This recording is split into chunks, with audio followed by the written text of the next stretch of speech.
હું પ્રશ્નની શરૂઆત કરું એ પહેલા થોડુંક તમને હું આજ કયા કયા પ્રશ્નો કવર કરવાના છે એના વિશે માહિતી આપી દઈએ. વિદ્યાર્થી મિત્રો, જોઈ શકો છો કે રસાયણ વિજ્ઞાન ધોરણ 12 રાસાયણિક ગતિકીય ચેપ્ટરની આપણે શરૂઆત કરી દીધી છે. તાવિયા ઓનલાઈન ટીચિંગ એટલે કે ટીઓટીમાં હું તાવિયા સર તમારું હાર્દિક સ્વાગત કરું છું. વિદ્યાર્થી મિત્રો, આજે આપણે જે પ્રશ્નો જોવાના છીએ એમાં તમે જોઈ શકો છો કે આ પહેલો પ્રશ્ન છે, આ એક બીજો પ્રશ્ન છે, આ પ્રક્રિયાના પ્રકાર છે, અહીંયા એક સુવિચાર છે. જોઈ શકો છો કે રાસાયણિક પ્રક્રિયાનો વેગ આપણે મેળવશું. પછી વિદ્યાર્થી મિત્રો, આ પ્રક્રિયક માટે આલેખ આપેલો છે, નિપજ માટે વિદ્યાર્થી મિત્રો આલેખ આપ્યો છે, અને અહીંયા રાસાયણિક પ્રક્રિયા વેગ વિશે થોડુંક સમજાવીશ. બંને વચ્ચેનો તફાવત હું રજૂ કરીશ. અહીંયા થોડીક નોંધ છે, અહીંયા ત્વરિત પ્રક્રિયા વેગ. આટલું આપણે આજના લેક્ચરમાં વિદ્યાર્થી મિત્રો ભણવાનું છે. ઓકે,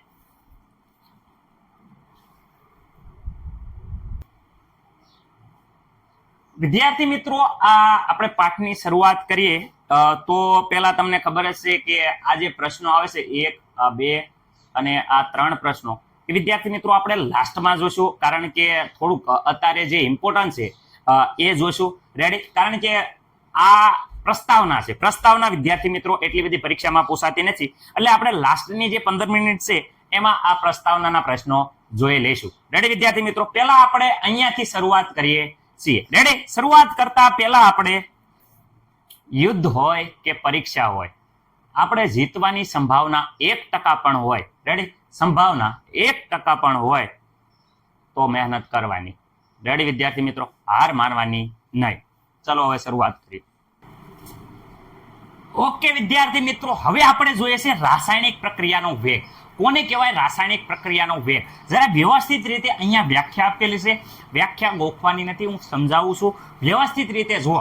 પહેલા તો કોઈ પ્રક્રિયા થાય તો વિદ્યાર્થી મિત્રો બધાને ખબર, પ્રક્રિયકમાંથી નિપજમાં રૂપાંતર થાય. શું થાય વિદ્યાર્થી મિત્રો? અહીંયા હું કહું છું કે કોઈ પ્રક્રિયા થાય તો આ પ્રક્રિયક હોય. ઓકે સર, આ પ્રક્રિયક છે, એમાંથી શું બનશે?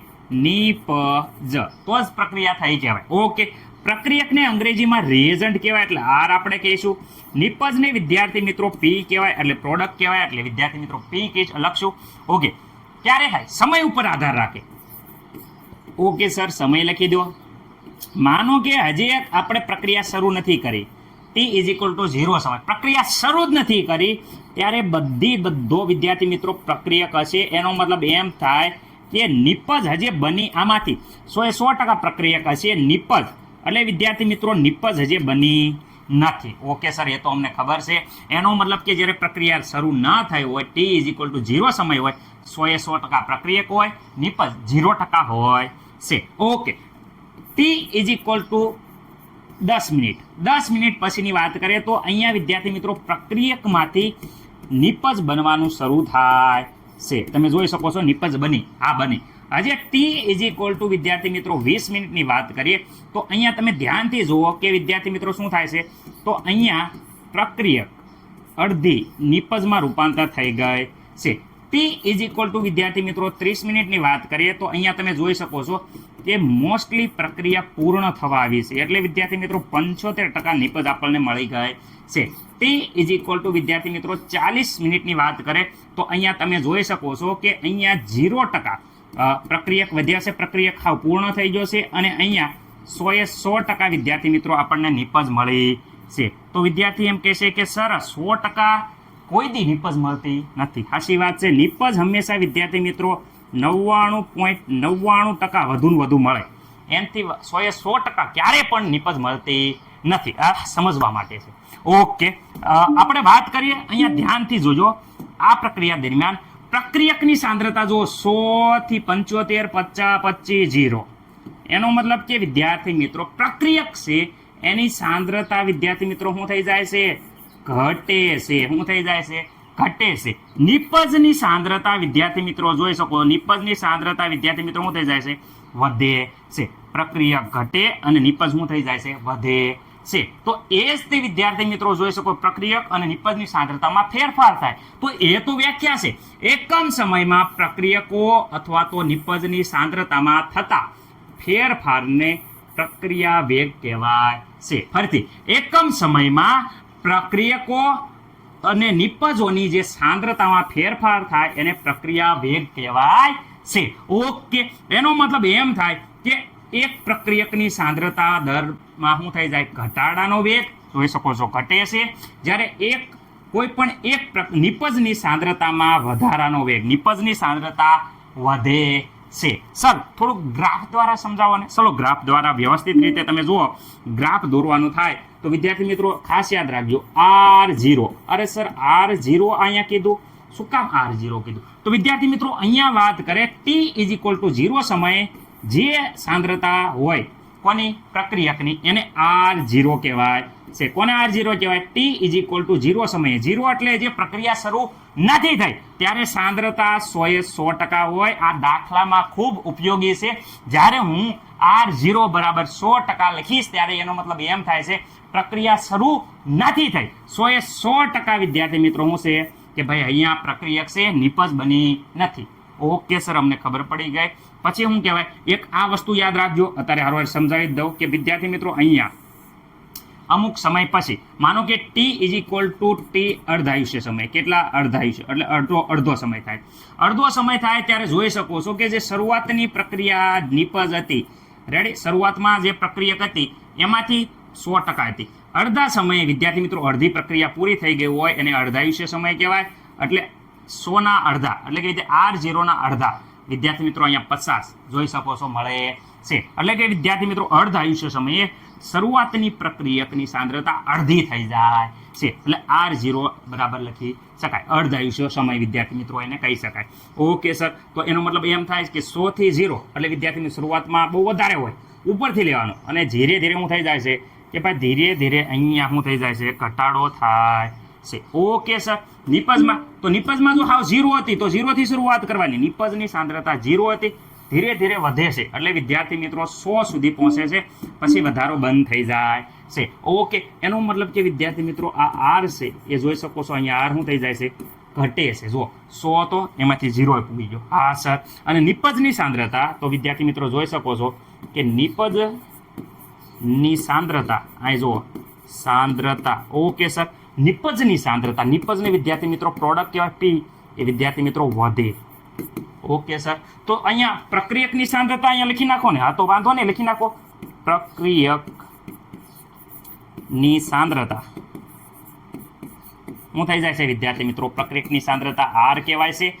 R એ વિદ્યાર્થી મિત્રો શું થઈ જાય છે? ઘટે છે. ખાસ યાદ રાખજો, ઘટે છે. ઓકે વિદ્યાર્થી મિત્રો, મને નથી લાગતું કે કોઈને કાંઈ પ્રોબ્લેમ હોય. રેડી? એકમ સમયમાં પ્રક્રિયકો અથવા નિપજની સાંદ્રતામાં થતા ફેરફારને પ્રક્રિયા વેગ કહેવાય છે. તો સર સૂત્ર કયો ને? ચલો સૂત્ર હવે જો આલેખ ઉપરથી ને સમજાવું છું, જરા ધ્યાન રાખજો. રેડી?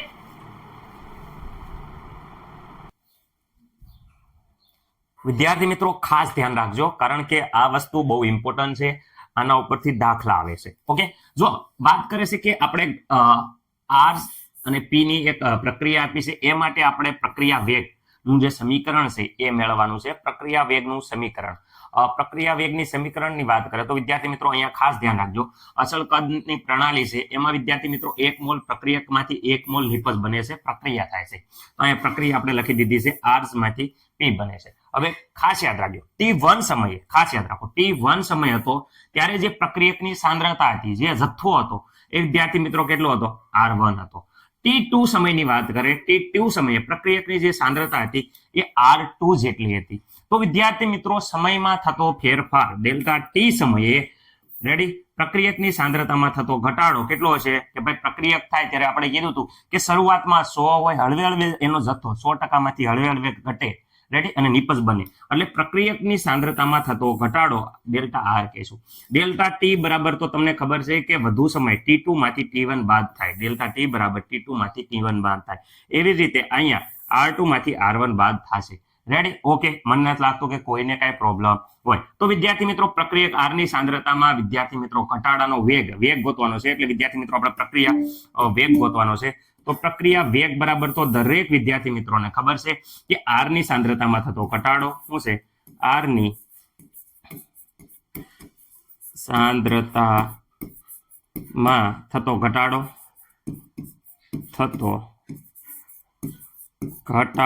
ઓકે, આર ની સાંદ્રતામાં થતો ઘટાડો.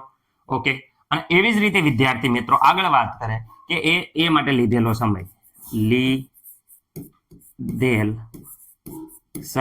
ઓકે વિદ્યાર્થી મિત્રો, જે દરે આર ની સાંદ્રતા ઘટે છે અને એ માટે લીધેલો સમય એ વિદ્યાર્થી મિત્રો વેગ આપે છે. શું આપે છે વિદ્યાર્થી મિત્રો? વેગ.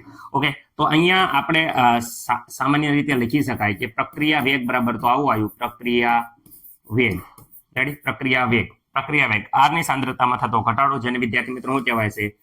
Delta R. ઓકે સર, અને એ માટે લીધેલો સમય, વિદ્યાર્થી મિત્રો લીધેલો સમય એટલે સમયમાં થતો ફેરફાર, ડેલ્ટા ટી. વિદ્યાર્થી મિત્રો, પરંતુ ખાસ યાદ રાખજો, અહીંયા વિદ્યાર્થી મિત્રો હંમેશા કહું છું ડેલ્ટા આર, અહીંયા ખાસ ધ્યાન રાખજો, હું કહેવા માંગુ છું પ્રક્રિયા વેગ બરાબર આ સૂત્ર જ્યારે લખો, પ્રક્રિયા વેગ. ઓકે, હવે યાદ રાખો અહીંયા વિદ્યાર્થી મિત્રો ડેલ્ટા આર બરાબર તો ખાસ યાદ રાખજો R2 માઇનસ વિદ્યાર્થી મિત્રો શું છે? R1. ઓકે સર, અહીંયા વિદ્યાર્થી મિત્રો T2 માઇનસ શું છે? T1. ઓકે, આમાં કોઈને કઈ પ્રોબ્લેમ નહીં હોય. R જ્યારે વિદ્યાર્થી મિત્રો આપણે ઘટાડાની વાત કરી હતી શરૂઆતમાં કેટલી હતી? માની લો કે શરૂઆતમાં 100 છે, આને આપણે R1 કહીએ છીએ. પછી ઘટીને વિદ્યાર્થી મિત્રો એમાં રિએજન્ટ હોય 100% છે, એમાં ઘટી અને વિદ્યાર્થી મિત્રો અમુક સમય પછી માનો કે 50 થઈ જાય. કેટલું થઈ જાય? 50. તો વિદ્યાર્થી મિત્રો R2 સમયે વિદ્યાર્થી મિત્રો શું થઈ ગયો? 50. શરૂઆતમાં T1 સમયે જોઈ શકો છો કે 100 હતી, માનો કે 10 મિનિટની વાત કરે, 10 મિનિટની પછી પેલા 0 સમય હતો ત્યારે 100 હતી. હવે વિદ્યાર્થી મિત્રો T2 10 મિનિટ પછી આપણે 50 થઈ ગઈ, અડધી પ્રક્રિયા પતી ગઈ. તો અહીંયા જોઈ શકો છો, આપણે અહીંયા જોઈએ કે ભાઈ અહીંયા R2 માઇનસ R1 કરીએ તો R1 છે એ વિદ્યાર્થી મિત્રો જોઈ શકો છો 100 છે, R2 છે એ વિદ્યાર્થી મિત્રો 50 છે. તો અહીંયા જોઈ શકો છો કે 100 માંથી 50 જાય તો વિદ્યાર્થી મિત્રો માઇનસ 50 આવે છે. એટલે યાદ રાખવાનું R1 હંમેશા મોટો છે આમાં, જુઓ. રેડી? અને વિદ્યાર્થી મિત્રો R2 ઓછો છે. કેમ? કારણ કે અહીંયા પ્રક્રિયક છે એ ઘટે છે. ખાસ યાદ રાખજો, ઘટે છે. વિદ્યાર્થી મિત્રો જ્યારે ઘટે છે એટલે વિદ્યાર્થી મિત્રો અહીંયા માઇનસ જવાબ આવશે, એટલે અહીંયા માઇનસ વડે ગુણવા પડશે. રેડી? માઇનસ નિશાની વડે ગુણવા પડશે. આ માઇનસ નિશાની વડે ગુણશું તો આ જે માઇનસ જવાબ આવશે એ માઇનસ સાથે ગુણાય છે, એટલે પ્રક્રિયાનો વેગ છે એ પ્રક્રિયાનો વેગનું મૂલ્ય વિદ્યાર્થી મિત્રો કેવું મળે છે? ધન મળે છે. પ્રક્રિયાનો વેગ હંમેશા ધન જ હોય, કારણ કે પ્રક્રિયા આગળની દિશામાં થતી હોય, પાછળની દિશામાં થતો હોય, પણ વેગ હંમેશા કહેવાય કે ગાડી તમે આગળની દિશામાં આંકો તોય તે એની સ્પીડ ગણાય, અને પાછળની રિવર્સ ની ગતિમાં આંકો તોય એની સ્પીડ ગણાય. રેડી? વેગ તો એનો ગણાય જ તે. એનો મતલબ કે ઊંધી જાય છે પણ વિદ્યાર્થી મિત્રો એનો વેગ તો છે, ગતિમાં તો છે, એટલે એને પ્લસ કરવા અથવા માઇનસ વડે આપણે ગુણશું. ઓકે, આમાં મને નથી લાગતું કે કોઈને કઈ પ્રોબ્લેમ હોય. સર અમને જરીએ પ્રોબ્લેમ નથી, પરંતુ વિદ્યાર્થી મિત્રો અહીંયા માઇનસ નિશાની દર્શાવે છે હું તો ઋણ ચિહ્ન. વિદ્યાર્થી મિત્રો આ ઋણ ચિહ્ન છે એ ઋણ ચિહ્ન શું દર્શાવે છે? તો વિદ્યાર્થી મિત્રો ખાસ યાદ રાખજો કે પ્રક્રિયકની સાંદ્રતામાં ઘટાડો, પ્રક્રિયકની સાંદ્રતામાં ઘટાડો. ઓકે, બીજું કાંઈ નહીં, આ ઋણ ચિહ્ન છે એ પ્રક્રિયાની સાંદ્રતામાં ઘટાડો દર્શાવે છે, એટલે ઋણ વડે અહીંયા ખાસ અહીંયા ગુણવું પડશે, જેથી કરીને આપણને અહીંયા જવાબ છે પ્રક્રિયાનો વેગ એ હંમેશા ધન હોય, એ ધન મળશે. એટલે જ્યારે પણ પ્રક્રિયાનો વેગ લખો ત્યારે આ સમીકરણ તમારે ખાસ યાદ રાખવાનો છે, પ્રક્રિયાનો વેગ. ઓકે, આ પ્રક્રિયકના ઉપરથી થઈ ગયું. હવે ગ્રાફની વાત કરે છે વિદ્યાર્થી મિત્રો. ગ્રાફ તમને હું કહી દઉં છું, ગ્રાફ કેવી રીતે દોરવાનો, જો ખાસ ધ્યાન રાખજો. ગ્રાફ શરૂઆતમાં વિદ્યાર્થી મિત્રો આપણે અહીંયા જોઈ શકો છો, માની લો કે અહીંયા આ પ્રક્રિયક છે એ અહીંયા શરૂઆતમાં 100% હતો, યાદ હશે તમને. હાલો R0, જેને R0 કહેતા હતા, મેં કીધું હતું શરૂઆતનો રિએજન્ટ. ધીરે ધીરે પ્રક્રિયા થાય છે એટલે વિદ્યાર્થી મિત્રો શું થતું કે ધીરે ધીરે સાંદ્રતામાં ઘટાડો થતો હતો, અને અમુક સમય પછી વિદ્યાર્થી મિત્રો 0 થઈ જતો હતો. અહીંયા વિદ્યાર્થી મિત્રો ગ્રાફ ખાસ યાદ રાખજો આ પ્રમાણે છે. માની લો કે અમુક T સમય, ચલો આ T1 સમય. ઓકે સર, અહીંયા વિદ્યાર્થી મિત્રો માની લો કે T2 સમય છે. કેટલો સમય છે? હાલો આ T2 સમય છે. રેડી? T1 સમયની વાત કરીએ તો અહીંયા વિદ્યાર્થી મિત્રો આ સમય છે, તો અહીંયા આપણે જોઈ શકો છો તમે કે અહીંયા T1 સમય સીધી લીટી અહીંયા જવા દઈએ તો વિદ્યાર્થી મિત્રો આ સીધી લીટી જોઈ શકો છો, તમે સ્કેલની મદદથી કરી શકશો એટલે તમારો ગ્રાફ મસ્ત બનશે. ઓકે, આ સીધી લીટી. ઓકે સર, થઈ ગઈ. હવે વિદ્યાર્થી મિત્રો આ સમયે જે સાંદ્રતા હશે અહીંયા, જો આ સમય અહીંયા જે સાંદ્રતા હશે એની વાત થાય છે. ચલો આ સમયે જે આ સાંદ્રતા હશે તમારે સ્કેલની મદદથી સીધી રીતે દોરી દેવાની છે. ઓકે, અહીંયા જોઈ શકો છો કે આ સમયે જે અહીંયા સાંદ્રતા હશે એને વિદ્યાર્થી મિત્રો T1 સમયે કીધું, તો અહીંયા વિદ્યાર્થી મિત્રો જે સાંદ્રતા હશે એને આપણે R1 કહીશું. શું કહીશું? R1. અહીંયા જે સાંદ્રતા હશે એ વિદ્યાર્થી મિત્રો R2 હશે. ઓકે સર, અહીંયા જે ફેરફાર હશે, સાંભળો, સાંદ્રતામાં થતો ફેરફાર એને વિદ્યાર્થી મિત્રો ડેલ્ટા R કહીશું. અહીંયા વિદ્યાર્થી મિત્રો T1 અને T2, અહીં ધ્યાન રાખો, T1 અને T2 વચ્ચે જે ફેરફાર થાય છે એને વિદ્યાર્થી મિત્રો ડેલ્ટા T કહીશું. રેડી? ઓકે, તો પ્રક્રિયાનો વેગ વિદ્યાર્થી મિત્રો અહીંયા જોઈ શકો છો કે પ્રક્રિયાનો વેગ બરાબર શું થશે? તો પ્રક્રિયા વેગ બરાબર તો શું થાય છે? તો વિદ્યાર્થી મિત્રો અહીંયા ઢાળનું મૂલ્ય માઇનસ આવે છે એટલે માઇનસ આવશે. જો નીચે જાય છે ઢાળ છે એ વિદ્યાર્થી મિત્રો અહીંયા નીચેની તરફ જાય છે એટલે ઢાળનું મૂલ્ય માઇનસ આવે છે, minus delta R upon delta T. મને નથી લાગતું કોઈને કઈ પ્રોબ્લેમ હોય. ડેલ્ટા R એટલે વિદ્યાર્થી મિત્રો બધાને ખબર છે R2 માઇનસ R1 છેદમાં T2 માઇનસ T1. ઓકે વિદ્યાર્થી મિત્રો, મને નથી લાગતું કે કોઈને કઈ પ્રોબ્લેમ હોય. ઓકે સર, એકદમ નથી અમને કઈ પ્રોબ્લેમ. અહીંયા વિદ્યાર્થી મિત્રો ખાસ યાદ રાખજો, જે ઢાળ છે એ ઢાળનું મૂલ્ય એ વિદ્યાર્થી મિત્રો કેવું આવે છે? ઋણ આવે છે. કેવું આવે છે? ઋણ આવે છે. ઓકે, ચિહ્ન કરવું હોય તો આ કહી દેજો. આ રીતે ઢાળનું મૂલ્ય છે અહીંયા વિદ્યાર્થી મિત્રો કેવું આવે છે? ઋણ આવે છે. ગ્રાફ વિદ્યાર્થી મિત્રો એકદમ જોઈ લેજો, મને નથી લાગતું કે હવે કોઈને કઈ પ્રોબ્લેમ હોય. ઓકે, આ થોડીક ઇમ્પોર્ટન્ટ નોંધ છે વિદ્યાર્થી મિત્રો, ખાસ યાદ રાખજો. એક વસ્તુ પહેલા તો એમ કહેશે, શું કહેશે કે સમીકરણોમાં જે ચોરસ કૌંસમાં લખાય છે, રેડી, એ મોલર સાંદ્રતા સમજવી. ચોરસ કૌંસમાં લખાય છે એને મોલર સાંદ્રતા સમજવી.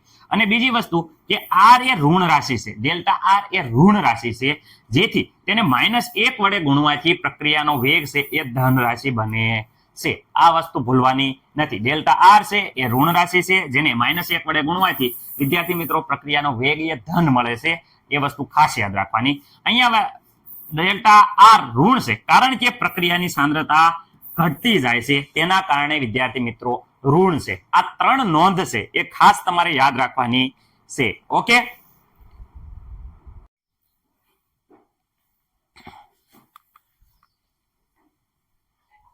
હવે એવી જ રીતે આપણે નિપજના સંદર્ભમાં પ્રક્રિયાનો વેગ ગોતીએ છીએ. ખાસ ધ્યાન રાખજો, નિપજના સંદર્ભમાં જ્યારે પ્રક્રિયાનો વેગ ગોતીએ તો એનું એ જ આપણને ખબર છે કે R gives P પ્રક્રિયા માટે આપણે સરેરાશ પ્રક્રિયાનો વેગ ગોતવાનો છે. જોઈ શકો છો કે 1 મોલ પ્રક્રિયક ને 1 મોલ નિપજમાં રૂપાંતર થઈ જાય છે. R gives P. ઓકે, એટલે કે મતલબ R માંથી P માં રૂપાંતર થાય છે, રિએજન્ટ માંથી પ્રક્રિયક બને છે. ઓકે, હવે ખાસ ધ્યાન રાખજો. હવે T1 સમયે વિદ્યાર્થી મિત્રો બોલે છે પ્રક્રિયક હતી, અહીંયા વાત કરે છે નિપજની સાંદ્રતા P1 છે. T2 સમયે ખાસ યાદ રાખજો નિપજની સાંદ્રતા P2 છે. ઓલછેલ આપણે R1 અને R2 લીધા હતા, આમાં P2 અને P1 લઈશું. શરૂઆત. ઓકે, તો ડેલ્ટા T સમયે વિદ્યાર્થી મિત્રો ખબર છે નિપજની સાંદ્રતામાં થતો વધારો.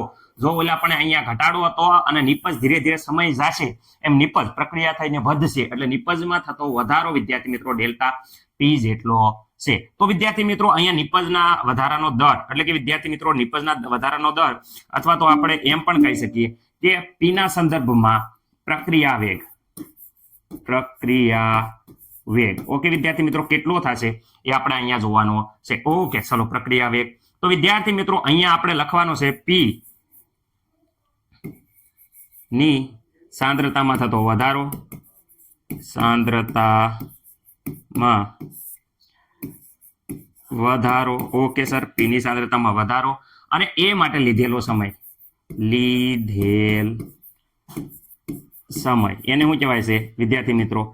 પ્રક્રિયા વેગ. ઓકે, તો P ની સાંદ્રતામાં જે વધારો થાય છે એ તો વિદ્યાર્થી મિત્રો ફેરફાર જે થાય છે, ઓકે, એ કેટલો છે? તો ડેલ્ટા P જેટલો. તો ડેલ્ટા P વિદ્યાર્થી મિત્રો જેટલો. અને વિદ્યાર્થી મિત્રો તે માટે લાગેલો સમય જેને કહેવાય છે ડેલ્ટા T વિદ્યાર્થી મિત્રો. ઓકે, અહીંયા વિદ્યાર્થી મિત્રો હું તમને જો વાત કરું કે શરૂઆતમાં T1 સમય માનો કે T1 બરાબર 0 હોય ત્યારે વિદ્યાર્થી મિત્રો P1 ક્યારે છે? નિપજ જે શરૂ જ નથી થઈ તો વિદ્યાર્થી મિત્રો આપણે 0 હશે. T2 સમય વિદ્યાર્થી મિત્રો માની લો કે આપણે 10 મિનિટ પછીની વાત કરીએ તો વિદ્યાર્થી મિત્રો અહીંયા P2 છે એ 10 મિનિટ પછી 50% જેવી માનો કે બની હોય. તમે જોઈ શકો છો કે P2 વધારે છે એટલે 50 માંથી વિદ્યાર્થી મિત્રો 0 બાદ કરશું તો હંમેશા અહીંયા 50 જવાબ આવશે, એ પણ પ્લસમાં આવશે. રાઈટ? ઓલ્યા ઘોડે નહીં થાય કે ભાઈ અહીંયા 100 હતી પછી ધીરે રહીને 50 થઈ. અહીંયા નિપજ પેલા હતી જ નહીં, પ્રક્રિયા શરૂ નથી થઈ ત્યારે પણ જેમ જેમ સમય જાય છે એમ નિપજ બને છે. એટલે વિદ્યાર્થી મિત્રો ખાસ યાદ રાખજો. એટલે આ જવાબ પ્લસમાં જ આવશે. એટલે પ્લસમાં આવે છે તો આને માઇનસ વડે ગુણવાની જરૂર નથી. ઓલવેઝ વિદ્યાર્થી મિત્રો પ્લસ અહીંયા આવશે. રેડી? અહીંયા પ્લસ નિશાની એટલે કે વિદ્યાર્થી મિત્રો ધન નિશાની એ શું દર્શાવે છે? તો વિદ્યાર્થી મિત્રો ધન નિશાની એ વિદ્યાર્થી મિત્રો શું દર્શાવે છે? અહીંયા આ છે એ શું દર્શાવે છે કે ભાઈ અહીંયા નિપજની સાંદ્રતામાં વધારો. શું દર્શાવે છે? નિપજની સાંદ્રતામાં શું બતાવે છે? વધારો. અને ઓલામાં ઋણ નિશાની ભૂલવાનું નથી, જે પ્રક્રિયકની સાંદ્રતામાં ઘટાડો દર્શાવે છે. બીજું કાંઈ નહીં. ઋણ નિશાની એ શું દર્શાવે છે? સાંદ્રતામાં ઘટાડો દર્શાવે છે. અને વેગ આપણે ધનમાં મેળવવા હાટું એને માઇનસ વડે ગુણતા હતા. અહીંયા પ્લસ છે એટલે પ્લસ જ રહેશે, કાંઈ ફેરફાર થશે નહીં.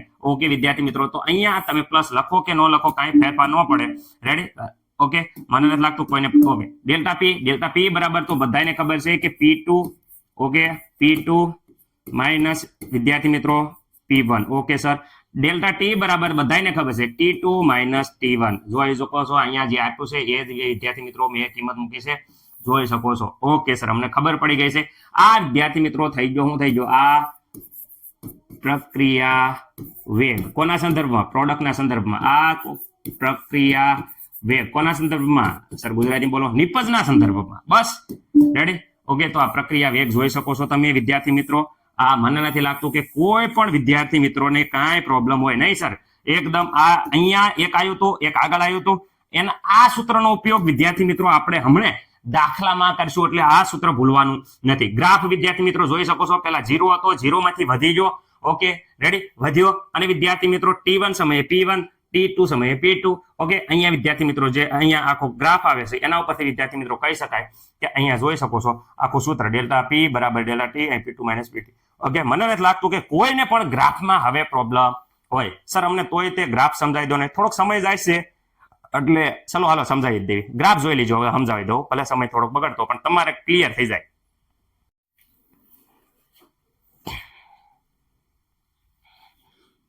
ઓકે, અહીંયા ખાસ ધ્યાન રાખજો વિદ્યાર્થી મિત્રો. શરૂઆતમાં P હતા એ 0 હતા એટલે અહીંયાથી શરૂ કરવાનું છે. 0 થી ધીરે ધીરે વધશે અને અંત શું થઈ જાય? 100 જેટલી સંપૂર્ણ પ્રક્રિયા પૂરી થઈ જાય એવી રીતે. એટલે ગ્રાફ કંઈક આ પ્રકાર હોય છે. 0 ધીરે ધીરે વધશે, પછી એક સમય પછી કોન્સ્ટન્ટ થઈ જાય છે. એટલે કે પછી ભાઈ નિપજ પ્રક્રિયા પૂર્ણ થઈ જાય છે. હવે અહીંયા ધ્યાન રાખો. માની લો કે અહીંયા કોઈ સમય છે જેને વિદ્યાર્થી મિત્રો આપણે T1 કહીએ છીએ. માની લો અહીંયા કોઈ સમય છે એને T2 કહીએ છીએ. ઓકે, એવી રીતે ગ્રાફમાં આવું રીતે કરવાનું છે. ઓકે, હવે ધ્યાન રાખો કરવાનું શું છે. તો વિદ્યાર્થી મિત્રો જ્યારે અહીંયા વિદ્યાર્થી મિત્રો હું એમ કહું છું T1 સમયે જે નિપજ બનશે એને વિદ્યાર્થી મિત્રો માનો કે અહીંયા છે. T2 સમયે જે નિપજ બનશે એ માની લો કે અહીંયા છે. ઓકે સર, ગમે એ રીતે ગ્રાફ આવી રીતે જ બનાવવાનો છે, કઈ ટેન્શન લેવા નથી. હાલો અહીંયા જોઈ શકો છો. અને બીજી અહીંયા હવે અહીંયા જોઈ શકો કે વિદ્યાર્થી મિત્રો T1 સમયે જે નિપજ મળી એને વિદ્યાર્થી મિત્રો કહેવાય છે P1. T2 સમયે જે નિપજ મળી એને કહેવાય છે P2. ઓકે, P2 કરતા જોઈ શકો છો P1 કરતા P2 વધારે છે એટલે ઓલવેઝ આમાં ધન જ મૂલ્ય મળે. ઓલછેલ ઊંધું હતું. ઓકે સર, અહીંયા વિદ્યાર્થી મિત્રો સર અમે અહીંયા ટેક્સ્ટ બુકમાં આપ્યું છે કે P1 માંથી P2 જે ફેરફાર થાય છે એને ડેલ્ટા P કહી દઈએ. આ તો કહી દો ને, મને કાંઈ પ્રોબ્લેમ નથી. આ T1 માંથી T2 ફેરફાર થાય છે એને સર અમે ડેલ્ટા T કહી દઈએ. કહી દો ને ભાઈ, તમારે સારું લાગે એ કહી દો. રેડી? મને કાંઈ પ્રોબ્લેમ નથી. વિદ્યાર્થી મિત્રો અહીંયા તમે ધ્યાનથી હવે જોશો તો આ ગ્રાફમાં તમે જોઈ લો શું થાય છે કે ભાઈ અહીંયા ઢાળનું મૂલ્ય છે. જોઈ શકો છો ઢાળનું મૂલ્ય એ વિદ્યાર્થી મિત્રો ઢાળનું મૂલ્ય કેવું મળે છે? ધન મળે છે. કેવું મળે છે? ધન મળે છે. એટલે વિદ્યાર્થી મિત્રો અહીંયા પ્રક્રિયા વેગ બરાબર આ સૂત્ર લખી નાખવાનું. પ્રક્રિયા વેગ બરાબર શું હતું વિદ્યાર્થી મિત્રો? Plus delta P upon delta T બરાબર. તો સર અહીંયા તો અમે આવું લખીએ કે શું કે અહીંયા P2 P1. ઓકે, અહીંયા લખી શકો T2 T1. ઓકે સર, અહીંયા સર કૌંસ કરી દો ને પહેલા કરવા હોય તો. Okay, ready? ઓકે, મને નથી લાગતું કે કાંઈ કોઈને પ્રોબ્લેમ હોય. ઓકે, અહીંયા પ્લસ નિશાની લખો તો વેરી ગુડ, ન લખો તો પ્લસ ગણાય છે એટલે વાંધો ન આવે. પણ ઓલામાં ઋણ નિશાની લખવાની. ઓકે, અહીંયા ઢાળનું મૂલ્ય તો વિદ્યાર્થી મિત્રો ખાસ યાદ રાખજો. અહીંયા ઢાળ છે એ વિદ્યાર્થી મિત્રો ધન મળે છે. કેવો મળે છે? ધન મૂલ્ય મળે છે. એ ભૂલવાનું નથી. ઓકે, અહીંયા જોઈ શકો છો. Okay sir, ready? આ થઈ ગયો ગ્રાફ. લો ગ્રાફમાં હું 2 મિનિટ ખાલી થોડી વધારે ગઈ પણ તમને હવે કોન્સેપ્ટ ક્લિયર થઈ ગયો હોવો જોઈએ. ઓકે, તો મને નથી લાગતું કે હવે કોઈને પ્રક્રિયા વેગ બરાબર ના સમીકરણ બરાબર પ્રોબ્લેમ થાય. સર નહીં, એકવાર વ્યવસ્થિત રીતે સમજાવી દો બંને એક સાથે. જો તો રાસાયણિક પ્રક્રિયાનો વેગ બરાબર અહીંયા હું સૂત્ર લખું છું કે પ્રક્રિયા વેગ. ખાસ યાદ રાખજો પ્રક્રિયા વેગ બરાબર બે રીતે લખાતું. એક તો પ્રક્રિયકના સંદર્ભમાં તો અહીંયા માઇનસ હતું, યાદ રાખજો માઇનસ શું હતું તો વિદ્યાર્થી મિત્રો ડેલ્ટા આર અપોન વિદ્યાર્થી મિત્રો શું હતું ડેલ્ટા ટી. સર ઓકે અમને આવડી ગયું. બીજું એક હતું પ્રક્રિયા વેગ, એનું એક તે પ્રક્રિયા વેગ બરાબર અહીંયા પ્લસ હતું. શું હતું વિદ્યાર્થી મિત્રો ડેલ્ટા પી છેદમાં ડેલ્ટા ટી. ઓકે સર આને કંઈક આપણે અહીંયા વિદ્યાર્થી મિત્રો નિશાની ખાસ ધ્યાન રાખવાની છે કે અહીંયા માઇનસ હતું, અહીંયા પ્લસ હતું. કારણ કે વિદ્યાર્થી મિત્રો જ્યારે પણ પ્રક્રિયા તમે લખશો ત્યારે ખાસ યાદ રાખજો જે આ બાજુના સંદર્ભમાં હોય અને અહીંયા બને તો વિદ્યાર્થી મિત્રો આ બધું છે એ ઘટે. તો જ્યારે પણ રિએજન્ટ પ્રક્રિયક લખો એ ઘટે એટલે વિદ્યાર્થી મિત્રો ઋણ નિશાની દર્શાવવાનું, આ બાજુ વધે કારણ કે પ્રક્રિયા શરૂ થાય એટલે આ બાજુ વધારો થાય એટલે વિદ્યાર્થી મિત્રો અહીંયા પ્લસ નિશાની લખવાની. ગમે પ્રક્રિયા હોય એટલું યાદ રાખવાનું કે રિએજન્ટ આ બાજુ હશે એ માઇનસ નિશાની દર્શાવવાની, આ બાજુ હશે એને પ્લસ નિશાની દર્શાવવાની. માઇનસ નિશાની એ ઘટાડો દર્શાવે છે, પ્લસ નિશાની એ વધારો દર્શાવે છે.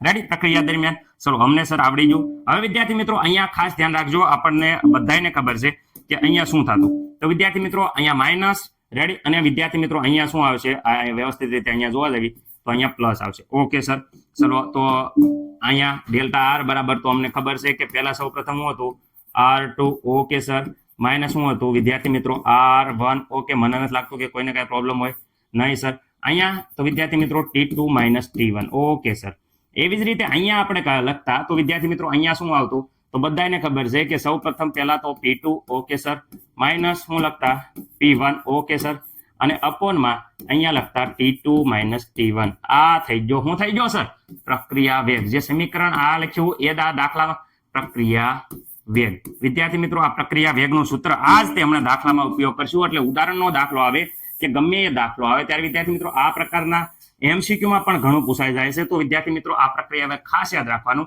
આ બાજુ હંમેશા ઋણ અને આ બાજુ ધન. ઓકે એકમની વાત કરે સાંભળો એકમ. સર પ્રક્રિયા વેગનો એકમ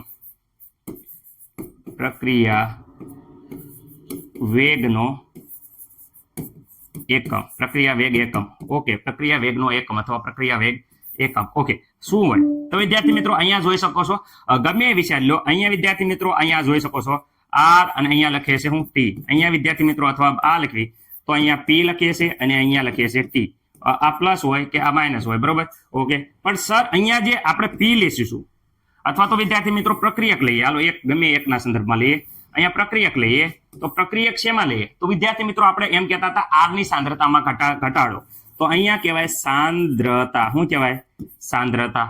અને અહીંયા સમય વિદ્યાર્થી મિત્રો સમય તમને બધાને ખબર છે કે સમય. ઓકે તો આ થઈ ગયો એનો એકમ. શું થઈ ગયો એકમ તો વિદ્યાર્થી મિત્રો આનો એકમ એક એકમ આ થઈ ગયો. શું થઈ ગયો ખાસ યાદ રાખજો સાંદ્રતા. રેડી સમયની -1 ઓકે ઓકે સર આ એક થઈ ગયો.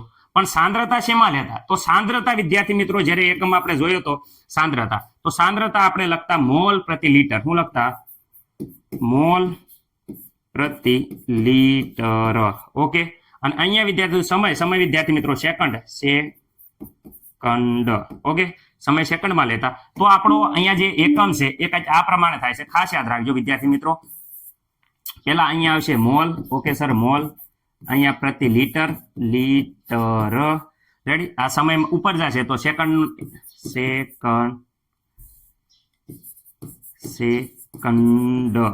ની -1. ઓકે સર આ લીટર ની માઇનસ થઈ જાય છે. આ લખીએ કોણ ભાઈ બન આ છેદનો છેદ છે તો આને આ બીજી રીતે લખો તો આવી રીતે લખાય મોલ લીટર ની -1 અને સેકન્ડ ની -1 અથવા બંને છેદમાં પણ લખી શકો. રેડી આ વિદ્યાર્થી મિત્રો આપણા થઈ ગયા એકમ. ખાસ યાદ રાખવાના છે. એ વિદ્યાર્થી મિત્રો ઘણા ખરા પૂછાય છે એટલે આ તમારે એકમ છે એ ભૂલવાના નથી. ઓકે રેડી મોલ પ્રતિ લીટર એ એકમ થઈ જશે.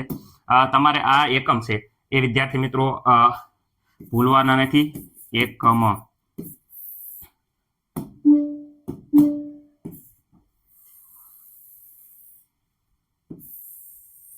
ઓકે ખાસ યાદ રાખજો. IMP કહી દઉં છું આઈએમપી ખાસ યાદ રાખવાનો છે, ભૂલવાનો નથી કોઈ.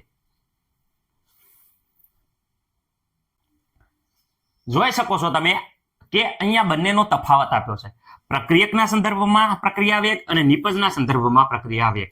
અહીંયા પ્રક્રિયા વેગ, સરેરાશ પ્રક્રિયા વેગ આપણને ખબર છે કે અહીંયા માઇનસ આવતો હતો, -R2 -R1 T2 T1.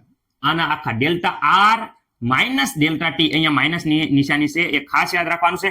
જ્યારે અહીંયા પ્રક્રિયકના સંદર્ભમાં લેતા હતા ત્યારે પ્લસ નિશાની આવતી, માઇનસ નિશાની આવતી નથી. ઓકે, તો કેમ આવું થતું હતું? કારણ કે પ્રક્રિયકોની સાંદ્રતા વિદ્યાર્થી મિત્રો અહીંયા જોઈ શકો છો ઘટતી જાય છે. શું થાય છે કે વિદ્યાર્થી મિત્રો અહીંયા સાંદ્રતા ઘટતી જાય છે. ઓકે, મને નથી લાગતું કે કોઈને કઈ પ્રોબ્લેમ હોય. અહીંયા વાત કરે છે નિપજની સાંદ્રતા વધતી જતી એટલે પ્લસ હતો. ઓકે સર, અમને ખબર પડી ગઈ. અહીંયા વિદ્યાર્થી મિત્રો ઢાળ છે એ ઢાળનું મૂલ્ય ઋણ આવતું હતું. મેં જે હમણાં જ કીધું હતું પ્રક્રિયકોનો ગ્રાફ આપ્યો ત્યારે અહીંયા વિદ્યાર્થી મિત્રો ઢાળનું મૂલ્ય ધન આવતું હતું. રેડી? Okay sir. આગળ વાત કરીએ તો આલેખનો વક્ર છે એ સમય સાથે જુઓ, જેમ જેમ સમય આગળ વધે છે, અહીં સમય 0 સમયથી આ બાજુ સમય જેમ વધતો જાય છે તેમ વિદ્યાર્થી મિત્રો નીચેની તરફ જાય છે. એટલે કે વક્ર છે એ સમય સાથે પ્રક્રિયકની સાંદ્રતામાં ઘટાડો દર્શાવે છે. જેમ જેમ સમય જાય એમ સાંદ્રતા ઘટે છે. અહીંયા વિદ્યાર્થી મિત્રો T0 સમયથી આ બાજુ જાઓ T1 સમય, તો અહીંયા વધારો દર્શાવે છે. એટલે આલેખ છે એવું છે, સમય સાથે જોઈ શકો છો કે નિપજની સાંદ્રતામાં વધારો દર્શાવે છે. ઓકે, મને નથી લાગતું કઈક પ્રોબ્લેમ હોય. ઓકે, શરૂઆતની વાત કરે અહીંયા આંતરછેદ વાત કરે તો આંતરછેદ કોને કહેવાય? તો વિદ્યાર્થી મિત્રો શરૂઆતની સાંદ્રતામાં જે અહીંયા વેલ્યુ હોય એ વિદ્યાર્થી મિત્રો એને કહેવાય છે આંતરછેદ. ખાસ યાદ રાખજો, આ દાખલામાં ખાસ આવશે. આ આંતરછેદ એટલે વિદ્યાર્થી મિત્રો તમારે આંતરછેદ નું મૂલ્ય આપેલું હોય એટલે એનો મતલબ કે શરૂઆતમાં પ્રક્રિયકનું મૂલ્ય આપ્યું છે. તમે જોઈ શકો છો કે આંતરછેદ બરાબર R0 છે. આ વસ્તુ ખાસ યાદ રાખવાની છે. હું અહીંયા કહી દઉં છું આઈએમપી. હું કામ આઈએમપી કશું? કારણ કે દાખલામાં પૂછાશે આંતરછેદનું મૂલ્ય R0 એટલે શરૂઆતમાં પ્રક્રિયા કુલ ટોટલ કેટલો આવ્યો છે એ વેલ્યુને આંતરછેદ કહેવાય. જોઈ શકો છો. રેડી? એટલે વિદ્યાર્થી મિત્રો શૂન્ય સમયે પણ પ્રક્રિયક જે મહત્તમ હાજરી છે, જ્યારે પ્રક્રિયા શરૂ જ નથી થઈ ત્યારે બધી પ્રક્રિયક હાજર હતી એમ કહેવા માંગે છે. હવે આમાં આંતરછેદ મળશે નહીં. ખાસ યાદ રાખજો, આંતરછેદનું મૂલ્ય આમાં વિદ્યાર્થી મિત્રો શૂન્ય છે. કારણ કે અહીંયા જોઈ શકો છો કે શરૂઆતમાં પ્રક્રિયા હાજર જ નથી એટલે વિદ્યાર્થી મિત્રો અહીંયા હાવ શૂન્ય આવે છે. અહીંયા પ્રારંભથી લઈ અને વિદ્યાર્થી મિત્રો ધીરે ધીરે વધે છે. શરૂઆતમાં અહીંયા સાંદ્રતા છે એ શૂન્ય છે. એટલે ખાસ યાદ રાખજો, બંનેનો તફાવત વ્યવસ્થિત રીતે પાકો કરી નાખજો. મને નથી લાગતું કે કોઈને કઈ પ્રોબ્લેમ હોય. ઓકે, બહુ ઇમ્પોર્ટન્ટ છે એટલે ખાસ કરીને બંનેનો તફાવત ધ્યાન રાખવાનો છે. મારા ખ્યાલ મુજબ દરેક વિદ્યાર્થી મિત્રોને આટલું તો આવડવું જોઈએ. સમજાવો, ત્વરિત રાસાયણિક પ્રક્રિયા વેગ એટલે શું, કેવી રીતે નક્કી કરી શકાય છે? વિદ્યાર્થી મિત્રો ખાસ યાદ રાખજો, આ ચેપ્ટરમાં થિયરી એટલી બધી ઇમ્પોર્ટન્ટ નથી જેટલા સૂત્ર ઇમ્પોર્ટન્ટ છે. આખી થિયરી ના આવડે તો કાંઈ નહીં, પણ અહીંયા ત્વરિત રાસાયણિક વેગ છે એનો વિદ્યાર્થી મિત્રો પ્રક્રિયા વેગ છે એનું તમારે ખાસ કરીને સૂત્ર યાદ રાખવાનું છે. ઓકે સર, અમને ખબર પડી ગઈ. જો ત્વરિત પ્રક્રિયા વેગ તમને સાદા સિમ્પલ અને દેશી લેંગ્વેજમાં કહું તો ગમે એ સમયે તમને મન પડે ત્યારે પ્રક્રિયાનો વેગ નક્કી કરવો એને કહેવાય ત્વરિત પ્રક્રિયા વેગ. ગમે ત્યારે કોઈ પણ સમયે તમે નક્કી કરવો હોય ડાયરેક્ટ તો એને ત્વરિત પ્રક્રિયા વેગ કહેવાય છે. સર એમ નહીં, તમે પરીક્ષામાં પૂછાય તો કેમ લખું એ અમને કહો. તો વિદ્યાર્થી મિત્રો જે દેશી લેંગ્વેજ હતી એ તે શબ્દોમાં ઢાળી દો. રેડી? ત્વરિત રાસાયણિક જોઈ શકો છો ત્વરિત પ્રક્રિયા વેગ સમયની કોઈ પણ ક્ષેત્રે પ્રક્રિયાના વેગને, સમયના કોઈ પણ ક્ષેત્રે પ્રક્રિયાના વેગને ત્વરિત વેગ કહેવાય છે. ગમે ત્યારે વિદ્યાર્થી મિત્રો. ઓકે, જેને R ઇન્સ્ટન્ટ થી રજૂ કરવામાં આવે છે. ખાસ યાદ રાખજો, ત્વરિત પ્રક્રિયા વેગ સમયની કોઈ પણ ક્ષેત્રની પ્રક્રિયા વેગને શું કહેવાય છે? ત્વરિત પ્રક્રિયા વેગ, જેને R ઇન્સ્ટન્ટ વડે રજૂઆત કરવામાં આવે છે. વાસ્તવમાં ત્વરિત પ્રક્રિયા વેગ એ સૌથી ઓછા સમયગાળામાં શું છે માટેનો વેગ છે. શું છે? સૌથી ઓછા સમયગાળા માટે, સૌથી ઓછા સમયના ગાળા માટેનો વેગ છે. ઓકે, તો સૌથી ઓછો સમયગાળો છે જેને આપણે dt વડે દર્શાવી છે. એ સમયે જે સાંદ્રતા હતી એ સાંદ્રતા ઓછા સમયગાળા માટેની સાંદ્રતામાં જે ઘટાડો થાય છે એને વિદ્યાર્થી મિત્રો dr લઈએ. તો વિદ્યાર્થી મિત્રો આપણે ત્વરિત પ્રક્રિયા વેગનું સૂત્ર કેવી રીતે દર્શાવીએ? તો વિદ્યાર્થી મિત્રો ખાસ યાદ રાખજો, r ઘટાડો થાય છે માઇનસ. ઓકે સર, ઓલામાં ડેલ્ટા લખ્યું હતું તો અહીંયા આપણે delta r upon delta t વિદ્યાર્થી મિત્રો આવું લખવાનું નહીં. વિદ્યાર્થી મિત્રો જે ડેલ્ટા r લખ્યું હતું એની જગ્યાએ આપણે લખવાનું હલચેલ થશે d r. ઓકે વિદ્યાર્થી મિત્રો, અહીંયા ડેલ્ટા ટી ની જગ્યાએ dt, બસ આ થઈ ગયું ત્વરિત વેગ. ઓકે સર, આવડી ગયું. હવે વિદ્યાર્થી મિત્રો ત્વરિત પ્રક્રિયા વેગ પ્રોડક્ટ માટે જોઈએ તો dp upon dt. સર અહીંયા ડેલ્ટા ટુ ને આપણે ખાલી d કરી નાખ્યો. ઓકે વિદ્યાર્થી મિત્રો, એ જ છે ડાયરેક્ટ ઇન્સ્ટન્ટ પ્રક્રિયા વેગ. ઓકે સર, અહીંયા જોઈ શકો છો કે આમ સૌથી ઓછા સમયગાળા માટે એટલે કે વિદ્યાર્થી મિત્રો dt, આમ સૌથી ઓછા સમયગાળા માટે એટલે dt માટે સમય જ્યારે શું થાય છે, ડેલ્ટા ટી નું મૂલ્ય શૂન્ય થવા જાય છે ત્યારે જે વેગ હોય એ વેગને ત્વરિત વેગ કહેવાય છે. dt સમયે જ્યારે ડેલ્ટા ટી નું મૂલ્ય શું થઈ જાય છે, શૂન્ય થવા જાય છે ત્યારના વેગને ત્વરિત વેગ કહેવાય છે. એટલે કે વિદ્યાર્થી મિત્રો ડેલ્ટા ટી બરાબર શૂન્ય તરફ જાય છે ત્યારે r ઇન્સ્ટન્ટ બરાબર આ સૂત્ર જે આપણે લખ્યું એ જ છે આખું. રેડી, dr upon dt, અહીંયા dp upon dt. રેડી, જ્યારે સરેરાશ વેગ છે વિદ્યાર્થી મિત્રો ખાસ યાદ રાખજો એ ડેલ્ટા હોય. જો ડી ની જગ્યાએ ડેલ્ટા હોય. અહીંયા જો વ્યવસ્થિત રીતે આખું સૂત્ર અહીંયા આપ્યું છે, જોઈ શકો છો. આ સરેરાશ વેગ r એવરેજ હતો ત્યારે d વાપરતા. જો dr upon dt, અહીં માઇનસ નિશાની, અહીંયા પ્રોડક્ટમાં માઇનસ નહીં આવે, dp upon dt. જ્યારે ડેલ્ટા ટી 0 થવા જાય અથવા વિદ્યાર્થી મિત્રો r ઇન્સ્ટન્ટ ની વાત કરે ત્યારે અહીંયા ડેલ્ટા નું d થઈ ગયું. જો dr upon dt, dp upon dt. Okay, તો મને નથી લાગતું કે કોઈને કાંઈ પ્રોબ્લેમ હોય. ઓકે, ડાયરેક્ટ આલેખ ઉપરથી તમે સમય વિરુદ્ધ સાંદ્રતાનો આલેખ દોરો તો વિદ્યાર્થી મિત્રો ત્યારે આલેખમાં આપણને ખબર છે કે આલેખમાંથી આપણે જોઈ શકો છો કે dr, dp, dt ના મૂલ્ય શું છે ગણવામાં આવે છે, ગણી શકાય છે. ઓકે વિદ્યાર્થી મિત્રો, વ્યવસ્થિત રીતે જોઈ લો અને ખાસ આખા થિયરીમાં યાદ હું રાખવાનું. તો વિદ્યાર્થી મિત્રો આ એક સૂત્ર નવું આવ્યું, આ સૂત્ર જે સૂત્ર તમારે ખાસ ને ખાસ, હું કહું છું ખાસ એટલે ખાસ આ સૂત્ર ધ્યાન રાખવાનું છે. આ સૂત્રને આપણે કહીએ છીએ IMP. ઓકે, ન્યાનો અક્ષર ઉકલતા હોય તો જો અહીંયા આ સરેરાશ છે અને આ આપણે અત્યારે નવું મેળવ્યું એ વિદ્યાર્થી મિત્રો ચલો અહીંયા મોસ્ટ લખી દો એટલે થોડુંક તમારું ધ્યાન રહે. IMP. ઓકે, MCQ માટે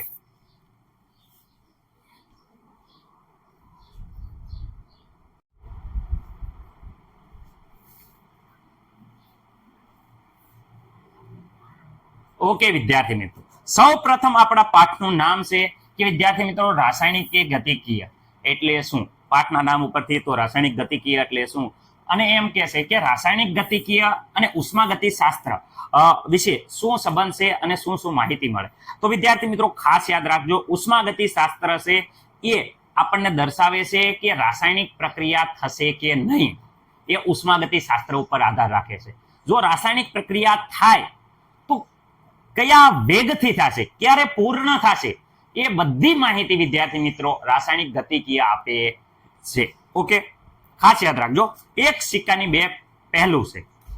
સૌપ્રથમ વાત કરીએ રાસાયણિકીય ગતિકીય તો અંગ્રેજીમાં એને વિદ્યાર્થી મિત્રો કાઇનેટિક્સ કહેવાય છે, ગ્રીક ભાષામાં તેને કાઇનેટિક કહેવાય છે. એનો અર્થ થાય છે હલન ચલન. ખાસ યાદ દો, હલન ચલન. તો જેમાં શું થઈ જાય છે કે રાસાયણિક પ્રક્રિયાનો વેગનો અભ્યાસ તેમની ક્રિયાવિધિ સહિત કરવામાં આવે છે, તેને રાસાયણિકીય ગતિકીય કહેવાય છે. કોને કહેવાય? જેમાં પ્રક્રિયાનો વેગનો અભ્યાસ, ખાસ યાદ રાખજો, જેમાં પ્રક્રિયા વેગનો અભ્યાસ તેમની ક્રિયાવિધિ સહિત કરવામાં આવે તેને રાસાયણિક ગતિકીય કહેવાય છે. તો રાસાયણિક ગતિકીથી આપણે એક ખાસ પ્રક્રિયા વેગ મળે છે, પ્રક્રિયાનો હું વેગ મળે છે. બીજું પ્રક્રિયા વેગ ઉપર અસર કરતા પરિબળો મળે છે, આ ખાસ યાદ રાખો, આધાર રાખે છે. અને વિદ્યાર્થી મિત્રો પ્રક્રિયા પૂર્ણ થવાનો સમય વગેરે માહિતી આપણને મળે છે. કોના આધારે?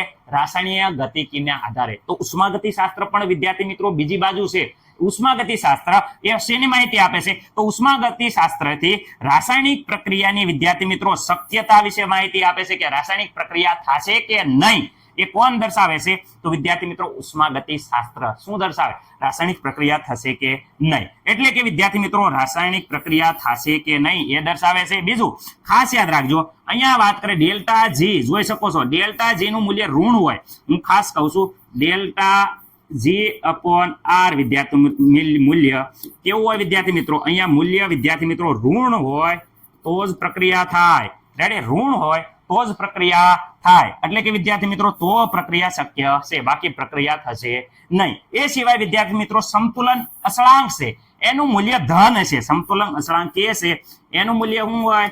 ધન હોય વિદ્યાર્થી મિત્રો, તો પ્રક્રિયા પુરોગામી દિશામાં થાય છે, એટલે કે વિદ્યાર્થી મિત્રો આગળ વધે છે. ઓકે, જો અહીંયા ઋણ મૂલ્ય હોય તો પ્રતિગામી દિશામાં એટલે વિરુદ્ધ દિશામાં પ્રક્રિયા થાય છે. મને નથી લાગતું કે કોઈને કઈ પ્રોબ્લેમ હોય. હજી આગળ આપણે ઉષ્માગતિશાસ્ત્ર વિશે થોડુંક જોઈ લઈએ. ઓકે વિદ્યાર્થી મિત્રો, તો આગળ આપણે જે પ્રમાણે કીધું કે પ્રક્રિયા સ્વયં રીતે ક્યારે થશે, તો વિદ્યાર્થી મિત્રો મુક્ત ઉર્જાનો ફેરફાર એટલે કે ડેલ્ટા જી અપોન આર ઋણ હોય તો વિદ્યાર્થી મિત્રો પ્રક્રિયા આપમેળે થાય છે, જોઈ શકો છો. રેડી? અને એનો મતલબ એમ થાય કે જો આ મૂલ્ય કેવું થઈ જાય? ઋણ. તમે જોઈ શકો છો 0 કરતા પણ વિદ્યાર્થી મિત્રો નાનું એટલે ઋણ હોય તો પ્રક્રિયા શક્ય બને છે. એવી જ રીતે વિદ્યાર્થી મિત્રો પુરોગામી દિશામાં આગળ વધશે. કેવી રીતે કહી શકાય? જો વિદ્યાર્થી મિત્રો સંતુલન અસળાંક જોઈ શકો છો કે એનું મૂલ્ય કેવું હોય વિદ્યાર્થી મિત્રો? 0 કરતા વધારે એટલે વિદ્યાર્થી મિત્રો ધન કહેવાય, 0 કરતા વધારે એટલે ધન કહેવાય વિદ્યાર્થી મિત્રો થાય તો પુરોગામી દિશામાં પ્રક્રિયા આગળ મળે છે. કેનું મૂલ્ય જેમ વધારે વિદ્યાર્થી મિત્રો તેમ તમે જોઈ શકો છો નિપજનું પ્રમાણ વધારે હોય છે. આ બધું વિદ્યાર્થી મિત્રો ઉષ્માગતિ શાસ્ત્ર દર્શાવે છે કે પ્રક્રિયા થશે કે નહીં, પરંતુ રાસાયણિક ગતિકીયના આધારે પ્રક્રિયાનો વેગ ઉપર અસર કરતા પરિબળો વગેરેનો અભ્યાસ કરવાનો પ્રયત્ન કરવામાં આવે છે. તો આના આધારે રાસાયણિક ગતિકીય પ્રક્રિયાના આધારે. ઓકે, તો ચલો રાસાયણિક પ્રક્રિયાનો વેગ હવે જોઈએ.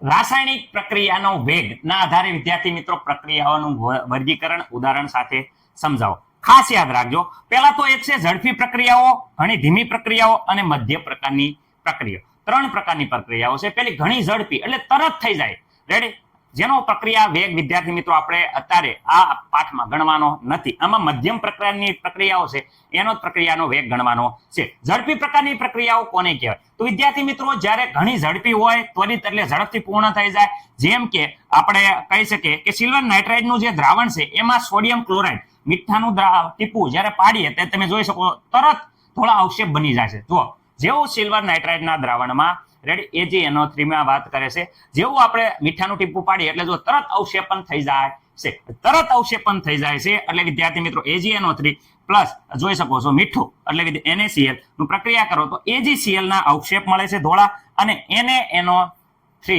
બની જાય છે. રેડી? મને કઈ નથી લાગતું કે તમને કઈ વાંધો હોય. ઓકે, ઘણી ઝડપી પ્રક્રિયા, કેટલીક પ્રક્રિયાઓ ઘણી ઝડપી પૂરી, હવે ઘણી ધીમી પ્રક્રિયાઓ.